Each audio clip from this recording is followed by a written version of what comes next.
នៅពេលដែលមនុស្សស្រីយើងបាត់រដូវរាឬក៏បាត់រដូវអត់មកអញ្ចឹងតែងតែគិតថាមនុស្សស្រីហ្នឹងមានកូនមានទី1អញ្ចឹងណា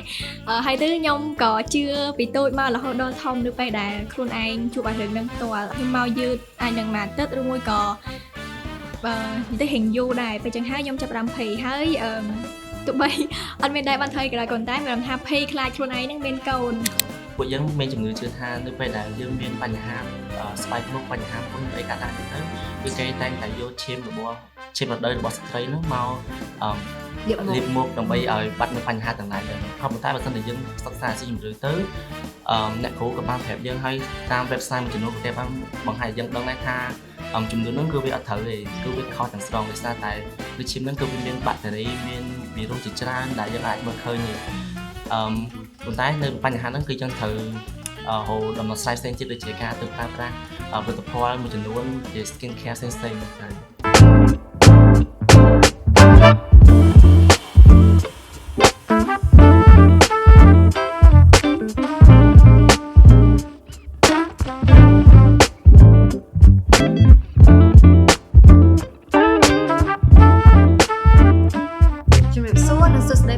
ស្វាគមន៍មកកាន់កម្មវិធី podcast យើងជជែកឆ្លងស្រុករដូវកាលទី1នាងខ្ញុំឈ្មោះគង់សមាវតីជាសមាជិករបស់ UNYP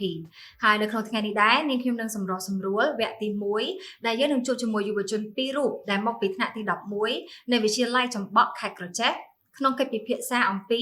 ការអប់រំសុខភាពបន្តពូជនិងផ្លូវភេទដែលដាក់ឲ្យអនុវត្តដោយក្រសួងអប់រំនៅក្នុងឆ្នាំ2023តោះបើសិនជាចង់ដឹងថាបងប្អូនទាំងពីរមុនរៀននិងក្រោយរៀនមានអារម្មណ៍បែបណានោះតោះយើងទៅជួបជាមួយគាត់ទាំងអស់គ្នាសួស្តីអូនចាសួស្តីបងសុខសប្បាយអត់សុខសប្បាយធម្មតាអូខេអញ្ចឹងអូនទាំងពីរអាចជួយណែនាំខ្លួនបន្តិចបានទេចាជំរាបសួរនាងខ្ញុំឈ្មោះឆោមនិមលជាសិស្សថ្នាក់ទី 11A នៃវិទ្យាល័យចំបក់បាទជំរាបសួរខ្ញុំបាទឈ្មោះផនធីណាមកពីថ្នាក់ទី 11A នៃវិទ្យាល័យចំបក់អញ្ចឹងមុននឹងចូលដល់កិច្ចសន្ទនាបងសុំសួរសិនថានៅពេលដែលអូនទាំងពីរបានឮអំពីការអប់រំសុខភាពផ្លូវភេទឬក៏បន្តពូជហ្នឹងតើអូននឹកឃើញឬក៏គិតដល់អីគេមុនគេដែរចាបងបើចំពោះខ្ញុំភេទច្រើនឲ្យតែនិយាយពីសុខភាពបន្តពូជឬក៏សុខភាពផ្លូវភេទខ្ញុំនឹកឃើញដល់បណ្ដាភេទរបស់មនុស្សប្រុសឬក៏មនុស្សស្រីនៅពេលដែលយើងធំឡើងគឺរាងកាយយើងគឺមានការវិវត្តមនុស្សប្រុសអាចមានពេលគាត់ពេញវ័យទៅគាត់អាចមានដូចជាគេហៅថាសុបិនសើមបើចំពោះមនុស្សស្រីវិញគឺការមករដូវហើយខ្ញុំចាប់អារម្មណ៍ខ្ញុំរៀងផ្ដោតគឺការមករដូវចំពោះមនុស្សស្រីនៅពេលដែលយើងមករដូវគឺមានរឿងជាច្រើនដែលយើងត្រូវដឹងត្រូវសិក្សាហើយជាពិសេសគឺការធ្វើអនាម័យខ្លួនប្រាណដូចគ្នានៅពេលដែលយើងមករដូវគឺយើងអាចវាមានឆេមប្រឡាក់ដល់ពេលចឹងហើយយើងត្រូវលាងសម្អាតបោកខោឬអីរបស់យើងចឹងឲ្យបានស្អាតហើយទុកដាក់សម្លេងអនាម័យរបស់យើងចឹងឲ្យបានត្រឹមត្រូវដើម្បីកុំឲ្យឆ្លងមេរោគហើយមួយទៀតយើងត្រូវលាងសម្អាតប្រដាប់បន្តពូជរបស់យើងភេទច្រើនលាងជាមួយនឹងទឹកស្អាតឲ្យបានស្អាតវារៀងប្រសើរជាងការប្រើសាប៊ូអូខេចោះធីណាវិញបងសម្រាប់ខ្ញុំនៅពេលដែលខ្ញុំឮអំពីពាក្យថាសុខភាពបន្តពូជអ្វីដែលយើងគិតដំបូងបំផុតគឺយើងគិតទៅដល់ប្រដាប់ភេទទាំងមនុស្សប្រុសនិងមនុស្សស្រីអញ្ចឹងសម្រាប់មនុស្សស្រីគឺគាត់មានរដូវហើយមនុស្សប្រុសក៏គាត់មានសុបិនស្នាមនៅពេលដែលយើងពេញវ័យឡើងទាំងគ្រប់មនុស្សប្រុសទាំងអស់នៅពេលដែលពេញវ័យគឺយើងតែងតែមាននៅសុបិនស្នាមដែលអាចនៅចន្លោះអាយុ10ឆ្នាំជាងឡើងអញ្ចឹងទៅនៅពេលដែលសុបិនស្នាមគឺយើងទស្សប់នៅអំពីការរួមភេទឬក៏ពាក់ព័ន្ធនឹងបែបអញ្ចឹងហើយនៅពេលនោះទឹកកាន់នឹងមិនចេញឡើងមកអញ្ចឹងនៅពេលយើងមានរឿងកាត់ឡើងគឺយើងត្រូវតែសម្អាតចេញយើងបោកខោបោកអីចេញអញ្ចឹងទៅអូខេអរគុណច្រើនចង់មើលឃើញថាអូនទាំងពីរ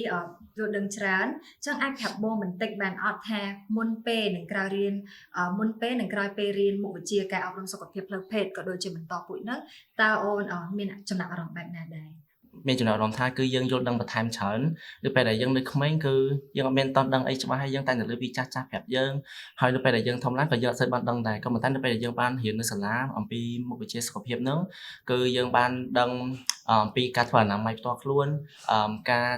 ចែករំលែកនៅរឿងរ៉ាវដែលពាក់ព័ន្ធនឹងប្រដាប់បន្តពូជយើងហ្នឹងថាយើងត្រូវធ្វើដូចម្តេចខ្លះយើងត្រូវថែរក្សាអនាម័យឲ្យល្អកុំឲ្យមានមេរោគដូចជាផ្សិតឬក៏មេរោគកាមរោគផ្សេងៗអញ្ចឹងអូខេនិមលចាបើចំពោះខ្ញុំវិញ នៅពេលដំបូងនៅពេលដែលយើងអត់ទាន់បានរៀនឬក៏យើងទៅតែចាប់ផ្ដើមរៀនដំបូងខ្ញុំអាចនិយាយបានថាមានអារម្មណ៍ហេងខ្មាស់អៀនអញ្ចឹងហើយគឺអត់សូវចង់រៀនមែនទេប៉ុន្តែនៅពេលដែលរៀនបានច្រើនទៅវាធ្វើឲ្យខ្ញុំមានអារម្មណ៍ថាវាមានសារៈសំខាន់មែនទែនហើយយើងអាចយកទៅយកចំណេះដឹងទាំងអស់ហ្នឹងទៅអនុវត្តនៅក្នុងជីវភាពប្រចាំថ្ងៃដើម្បីជួយឲ្យសុខភាពបន្តពូជរបស់យើងហ្នឹងវាកាន់តែប្រសើរហើយជួយការពារជំងឺផ្សេងៗ អូនឯងអាចជួយលើកឧទាហរណ៍ឲ្យបងបានអត់ថាអូនឯងមានភាពខ្មាស់អៀនហ្នឹងខ្មាស់អៀនទៅលើគេដែរតើតងជាមួយនឹងការមករដូវឬមួយតើតងជាមួយនឹងការថែរក្សាអនាម័យអីផ្សេងចាបងបើថាខ្មាស់អៀនភាគច្រើនទៅលើការមករដូវហ្នឹងនិយាយទៅយើង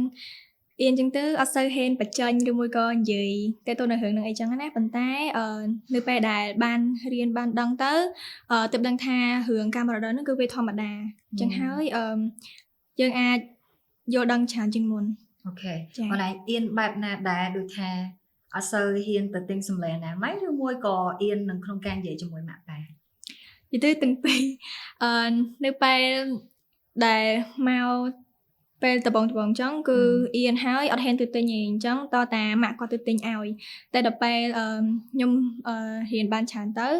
គឺយើងមានថាវាបង្កើនភាពក្លាហានរបស់ខ្ញុំអាចឲ្យខ្ញុំនឹងចេញទៅទិញបានដោយខ្លួនឯងព្រោះអីគាត់ថា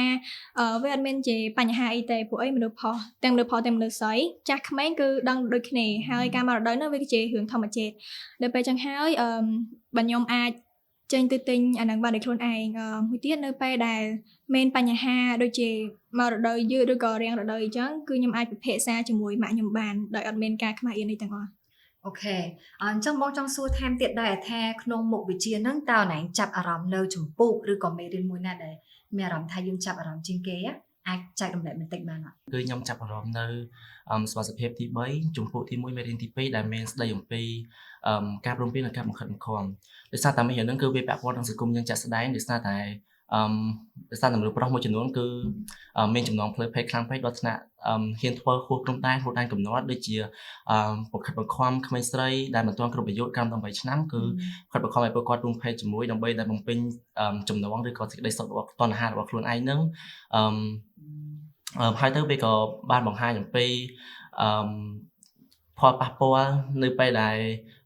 ទៅបានខំបង្ខំគឺមានបញ្ហាផ្លូវចិត្តទាំងរាងកាយដូចជាបង្កនៅស្នាមរបួសទាំងដៃទាំងជើងអវយវៈគ្រប់បែបយ៉ាងហើយផ្លូវចិត្តវិញគឺមានអារម្មណ៍ថាភ័យខ្លាចមានអារម្មណ៍ថាអត់ចង់ចេញទៅក្រៅចង់នៅក្នុងបន្ទប់ម្នាក់ឯង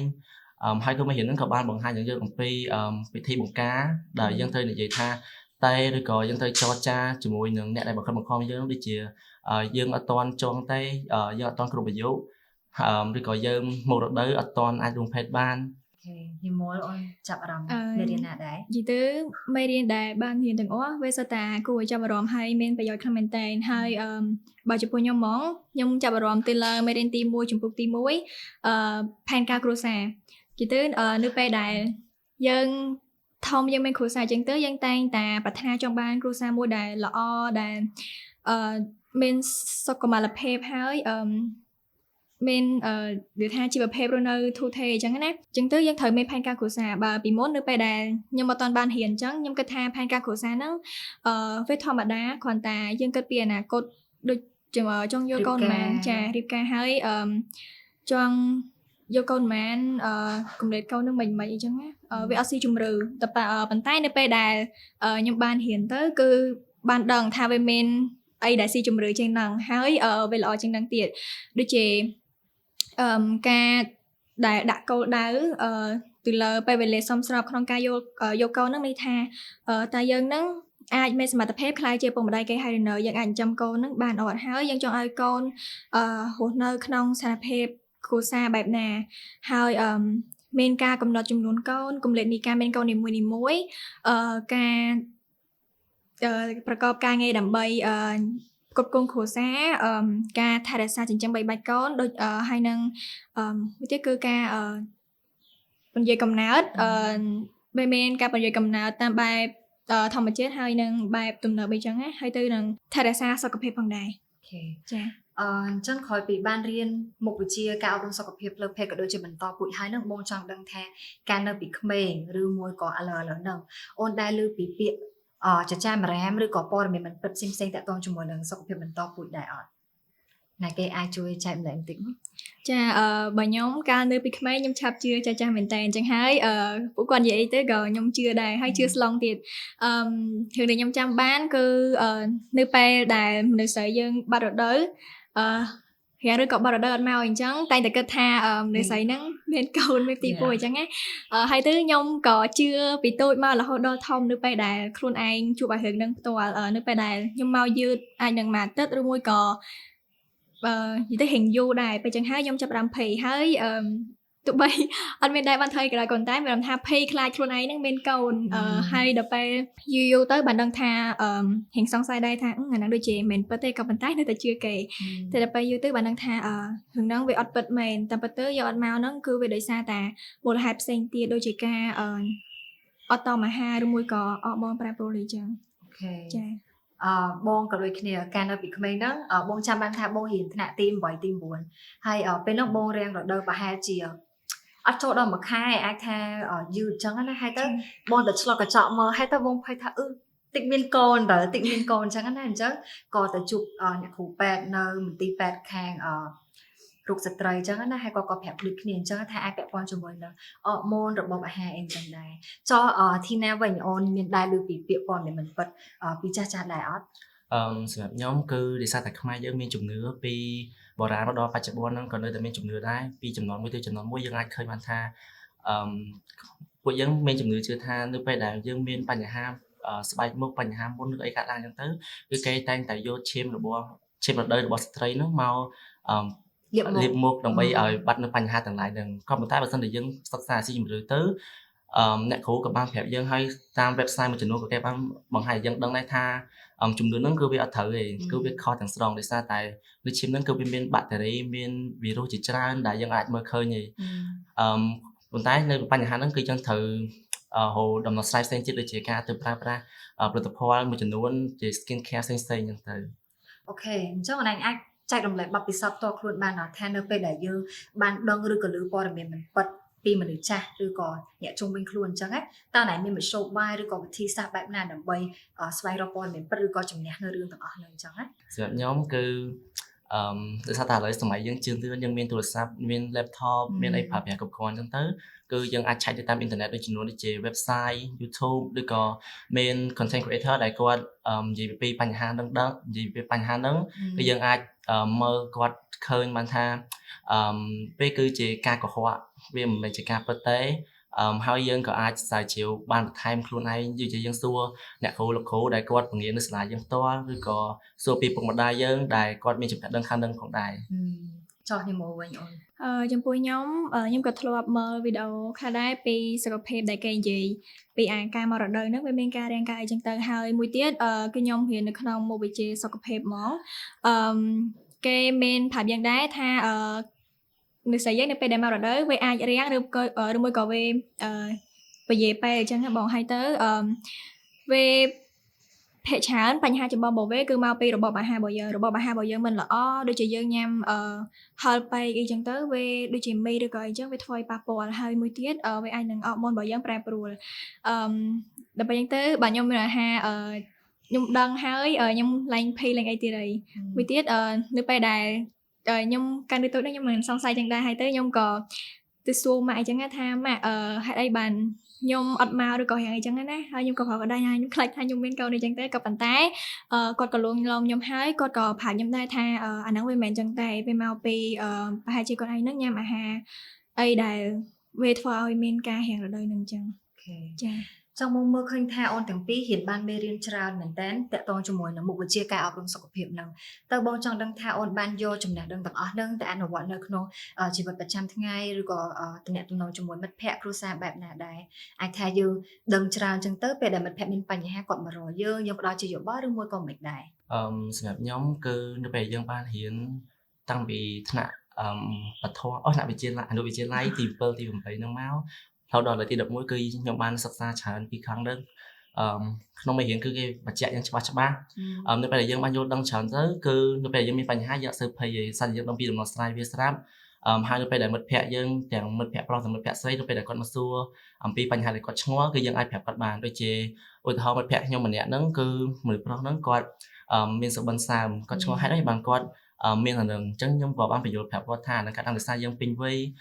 យើងកាត់ឡើងនៅពេលយប់ដែលយើងបានកេងហើយសុបិនឃើញអីចឹងទៅគឺពេលបញ្ចេញមកខាងក្រៅហើយសម្រាប់និស្ស័យវិញមិត្តភក្តិខ្ញុំម្នាក់នៅពេលដែលគាត់អត់សូវយកចិត្តទុកដាក់ក្នុងមេរៀនគាត់មកសួរយើងថាហេតុអីបានគាត់អត់មានរដូវឬគាត់និយាយមកអញ្ចឹងគាត់មានកូនឬក៏អីអញ្ចឹងទៅក៏ប៉ុន្តែតាមពិតដោយសារតែយើងអត់បានថែទាំសុខភាពយើងផ្ទាល់ខ្លួនយើងអត់មានអនាម័យខ្លួនឯង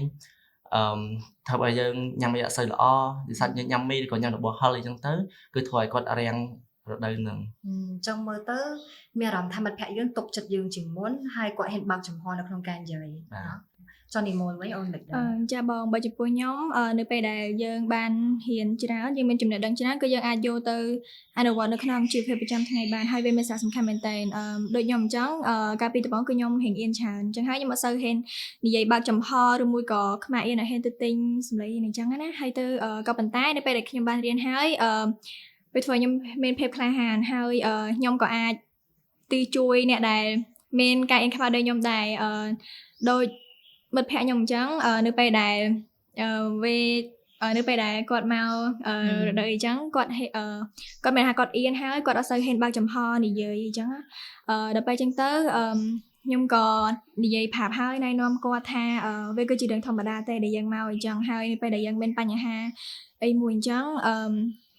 វាតែងតែមានដំណោះស្រាយហើយខ្ញុំក៏ប្រាប់ថាដំណោះស្រាយហ្នឹងត្រូវដោះស្រាយមិនចឹងទៅហើយទៅខ្ញុំក៏អាចមានការសន្ទនាភាសាជាមួយអំពីរឿងហ្នឹងជាមួយនឹងមិត្តភក្តិរបស់ខ្ញុំហើយនឹងគ្រួសាររបស់ខ្ញុំផ្ទាល់បងអាចជួយ detail ប្រាប់បងតិចបានអត់ថានៅពេលដែលណែផ្ដល់ជាដំណោះស្រាយឬក៏យោបល់ទៅកាន់មិត្តភក្តិណាឧទាហរណ៍ថាគាត់អត់មករដូវចុះណែប្រាប់គាត់បែបណាដែរអាចចែករំលែកតិចបានឧទាហរណ៍ថាបើសិនជាគាត់អត់មករដូវឬក៏គាត់រាំងរដូវអញ្ចឹងខ្ញុំនឹងបញ្យល់ប្រាប់គាត់ថាវាអាចមកពីរបបអាហាររបស់គាត់នៅពេលដែលគាត់បរិភោគអាហារដែលអត់ល្អដល់សុខភាពដូចជាការញ៉ាំរបស់ហឹរត្រជាក់ពេកឬមួយក៏អីចឹងវាប៉ះពាល់ខ្លាំងមែនទែនដល់ការមករដូវរបស់យើងអញ្ចឹងនៅពេលដែលយើងមករដូវគឺគេឲ្យយើងតមខ្លាំងព្រោះអីខ្លាចមានបញ្ហាដូចមិនអញ្ចឹងដូចរាំងឬអីក៏អញ្ចឹងបងហើយទៅមួយទៀតវាគ្រាន់តែអត់មករយៈពេលប៉ុន្មានអីចឹងណាវាអាចអត់មករហូតទេអញ្ចឹងហើយកុំឲ្យគាត់ភ័យពេកឬមួយក៏យល់ល្អហ្មងគឺឲ្យគាត់ទៅពិគ្រោះជាមួយនឹងម៉ាក់ប៉ាគាត់ឬមួយក៏ជាពិសេសនៅមន្ទីរពេទ្យនៅមណ្ឌលសុខភាពវិញអញ្ចឹងដល់ពេលដែលយើងទៅពិគ្រោះជាមួយគាត់ទៅយើងត្រូវនិយាយដោយត្រង់ហើយយើងកុំខ្មាស់អៀនអញ្ចឹងទៅគាត់អាចរកដំណោះស្រាយយើងបានចឹងអរគុណច្រើនដល់អ្នកទាំងពីរដែលអូនបានចែករំលែកពីរឿងរ៉ាវបទពិសោធន៍តាក់ទងជាមួយនឹងមុខវិជ្ជាការអប់រំសុខភាពផ្លូវភេទក៏ដូចជាបន្តពូជហើយបងឃើញថាមានការចាប់អារម្មណ៍មែនតើដែលអូនទាំងពីរយល់ដឹងបានច្រើនចឹងបងចង់ដឹងវិញថាតើអូនទាំងពីរមានជាសារសំខាន់អីជូនទៅដល់មិត្តភ័ក្តិឬមួយក៏សិស្សប្អូនដែលគាត់មានភាពខ្មាស់អៀនឬមួយក៏អត់សូវដឹងពីប្រធានបទហ្នឹងអញ្ចឹងអាចមានជាសារអីជូនដល់ពួកគាត់ដែរសម្រាប់ខ្ញុំមាន message ឬក៏សារមួយចំនួនផ្ញើទៅជូនសិស្សប្អូនឬក៏មិត្តភ័ក្តិក៏ដូចជាអ្នកដែលបានទស្សនាវីដេអូនេះឲ្យបានដឹងថាសម័យបច្ចុប្បន្ននេះគឺ gender គឺមនុស្សប្រុសនិងមនុស្សស្រីមានសិទ្ធិស្មើគ្នាអញ្ចឹងទៅយើងក៏មានភាពខ្មាស់អៀនយើងទៅតែមានភាពក្លាហានហ៊ានបញ្ចេញចេញមកនៅពេលដែលយើងមានបញ្ហាមួយចំនួនដែលយើងគិតថាអត់អាចដោះស្រាយបានក៏ប៉ុន្តែរាល់បញ្ហាតែតែមានដំណោះស្រាយអញ្ចឹងទៅយើងត្រូវតែប្រាប់ដូចជាលោកគ្រូអ្នកគ្រូប៉ះម៉ាក់យើងឬក៏មិត្តភ័ក្តិដែលយើងទុកចិត្តឬក៏អ្នកដែលមានចំណេះដឹងជាងយើងគឺយើងហ៊ានបញ្ចេញទៅប្រាប់គាត់ដើម្បីឲ្យគាត់រកដំណោះស្រាយភ្លាមៗដូចជាប៉ាម៉ាក់យើងគាត់អាចនឹងបញ្ជូនយើងទៅមន្ទីរពេទ្យឬក៏ទៅសាកសួរជាមួយវិជ្ជបណ្ឌិតឲ្យយើងដឹងថាតើបញ្ហាហ្នឹងកាត់ឡើងដោយសារអ្វីហើយយើងនឹងរកដំណោះស្រាយដ៏ល្អបំផុតដើម្បីជូនទៅគាត់ឲ្យគាត់យកដំណោះស្រាយហ្នឹងមកអនុវត្តក្នុងជីវភាពរស់នៅប្រចាំថ្ងៃពួកគាត់អត់បានរៀនទេគឺខ្ញុំសូមលើកទឹកចិត្តពួកគាត់ឲ្យមានភាពក្លាហានក្នុងការរៀនកុំមានអារម្មណ៍ថាអៀនខ្មាស់ឬមួយក៏PE អញ្ចឹងណាអញ្ចឹងហើយមេរៀនសុខភាពហ្នឹងគឺវាល្អខ្លាំងមែនតើហើយវាមានប្រយោជន៍ចំពោះយើងខ្លាំងអញ្ចឹងយើងត្រូវយកទៅដាក់រៀនមិនថាទាំងនៅសាលានៅពេលគ្រូបង្យល់ក៏ដោយយើងត្រូវស្ដាប់គ្រូបញ្យល់ហើយយើងអាចយកទៅស្រាវជ្រាវនៅផ្ទះបន្ថែមទៀតមួយវិញទៀតនៅពេលដែលយើងរៀនបានកាន់តែច្រើនចំណេះដឹងយើងកាន់តែច្រើនហើយយើងអាចយកទៅអនុវត្តនៅក្នុងជីវភាពប្រចាំថ្ងៃដូចជាសុខភាពបន្តពូជហ្នឹងសម្រាប់មនុស្សស្រីពេលមករដូវហ្នឹងយើងត្រូវផ្ដោតទៅលើរបបអាហារយើងត្រូវយល់ដឹងពីវិធីបង្ការដូចជាជំងឺវាស្តីគ្នាអញ្ចឹងជំងឺ AD អញ្ចឹងយើងត្រូវនៅពេលដែលរួមភេទត្រូវពាក់ស្រោមអនាម័យឲ្យបានត្រឹមត្រូវហើយ មិនត្រូវប្រើមកចូលឬសារ៉ាំងរួមគ្នាមិនត្រូវហើយជំងឺអេដហ្នឹងវាអាចឆ្លងពីម្ដាយទៅកូនដូចជានៅពេលសម្រាប់កូននៅពេលបំរើដោះអីហ្នឹងហើយមួយទៀតដូចជាការប្រើប្រាស់ឱសថ PEP បង្ការទប់ទល់ទៅនឹងជំងឺនៅពេលដែលប្រឈមមុខនឹងការឆ្លងជំងឺអីហ្នឹងរយៈពេល72ម៉ោងហើយភាគច្រើនជំងឺពីរហ្នឹងគឺមានការបង្ការហិង្ស្តីគ្នាអរគុណដល់អូនទាំងពីរសម្រាប់ការចែករំលែកនៅបទពិសោធន៍ក៏ដូចជាចំណេះដឹងហើយក៏សូមអរគុណដល់ប្រិយមិត្តសម្រាប់ការតាមដាន podcast វគ្គទី1របស់យើង We Talk on the Move យើងជជែកឆ្លងស្រុកហើយសូមបញ្ជាក់ផងដែរថានេះគ្រាន់តែជាការចែករំលែកនៅចំណេះដឹងរបស់បងប្អូនដែលវាមិនមែនជារឿងគួរឲ្យអៀនខ្មាស់ទេអញ្ចឹងកុំភ្លេចរងចាំទស្សនា podcast វគ្គ2របស់យើងដែលយើងនឹងធ្វើដំណើរទៅកាន់ខេត្តស្ទឹងត្រែងជួបគ្នាឆាប់ៗនេះបាយបាយ